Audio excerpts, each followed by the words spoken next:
Our story here at the National Asian Pacific American Women's Forum, known as NAPAWF, began as an inspiration from the 1995 United Nations Fourth World Conference on Women in Beijing.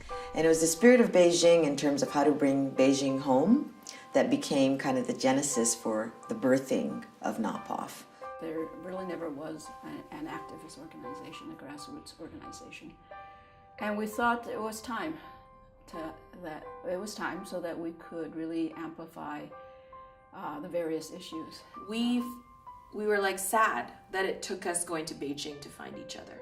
And we said that if we come back, we really got to do something to regather and start something that's much more about all these issues that have been scattered all over the country. There was not a national organization that really deeply exemplified the diversity within the Asian American context. And so what changed was really the yearning to create such a vehicle. NAPAWF was that very vehicle, established by 157 founding sisters in Los Angeles in September of 1996.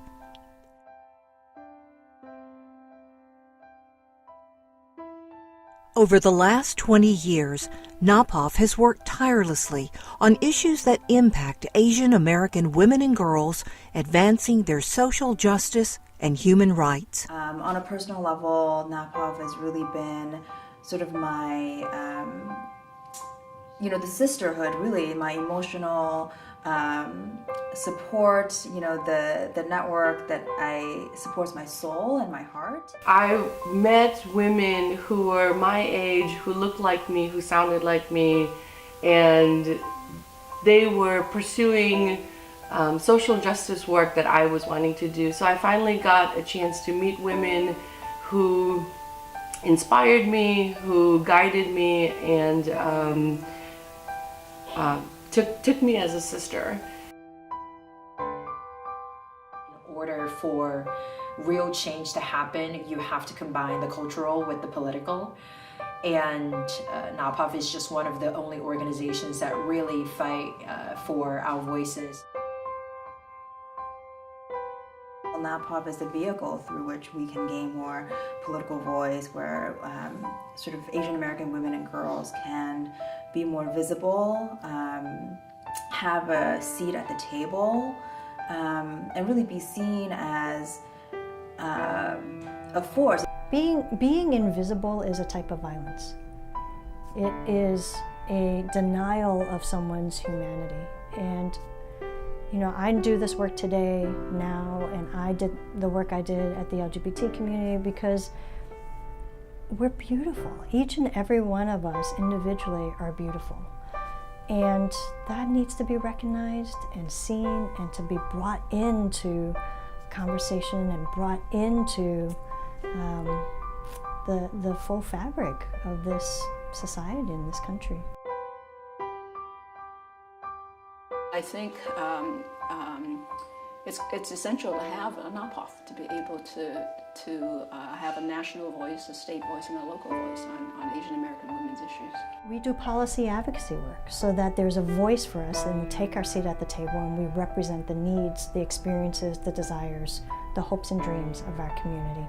All the way from city council meetings, all the way to the White House and in the halls of Congress. NAPAWF has been leading the fight for reproductive justice, immigrant rights, and economic justice for Asian American Pacific Islander women and girls. I say reproductive justice is the most important issue we have to work on because I think it's the last area of struggle that is awkward, uncomfortable. Nobody wants to talk about sex. It's the one that resonates the most with me would probably be immigration justice, and the reason for that is because I'm an immigrant, so is the rest of my family, and we were very fortunate to have been able to move to the States as a family together, and I know that's not always the case with a lot of the immigration cases that are happening today. Families are not kept together. I think the space that NAPAWF has taken to uplift some of the unique experiences that the API community, and particularly API women and girls, experience in coming to this country is one that is sorely needed in the conversations that are happening around immigrant rights and immigration right now. NAPAWF has grown to 15 chapters and over 8,000 activists. Now we look ahead to becoming a stronger game changer and moving our stories to the next level. So the fact that 20 years and we're still here and going strong, and we have these chapters all around the country, is a realization of everything we wanted, you know. But I think the work is still undone. There's still a lot of work to be done. I think political power is important for NAPAWF to continue to pursue. And again, that visibility, you know, we always say that if we're not talking about the issues that affect Asian American women and girls, no one else is. If NAPAWF is not talking about it, no one else is. So we each have to speak up, and NAPAWF as an organization has to speak up. I think that the economic justice issue area cuts across, you know, any other program areas, and it's a way for us to think not just 20 years ago it was really critical, 15 years ago, 10 years ago, 5 years ago, now. One, I think there needs to be a dismantling of the model minority myth. Asian Americans aren't really viewed as a racial demographic that has issues of importance to them. Pacific Islanders get invisibilized.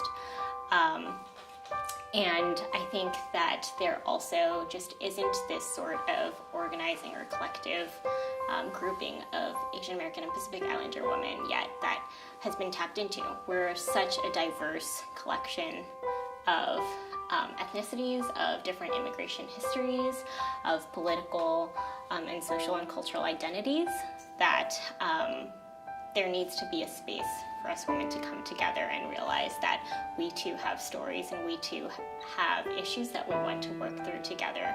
The challenge of proving that our issues are important and our data isn't there, so we remain invisible, or our needs are seen as less than because there's no good data. I think data science, if used in the right way and can be harnessed, can provide the real-time tools and advocacy that we need.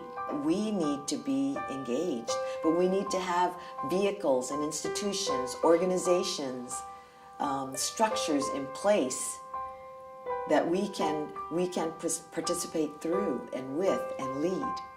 And NAPAWF is a critical piece of the movement for that. She grows up in a country where she does not have to fear for her safety, that she has choices, that she does not have to be separated from her family because of who she is, that her identity as a biracial child, having lesbian parents, growing up in a bilingual household, that becomes the norm.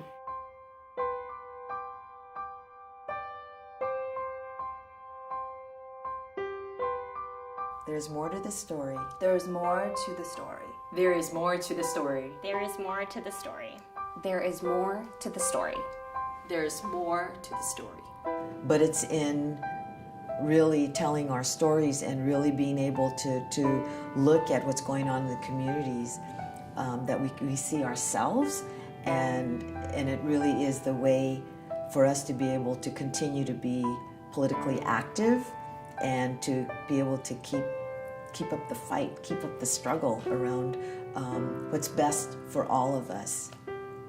Stand with us. Raise your voices. Won't you help us bring about another 20 years of change and justice?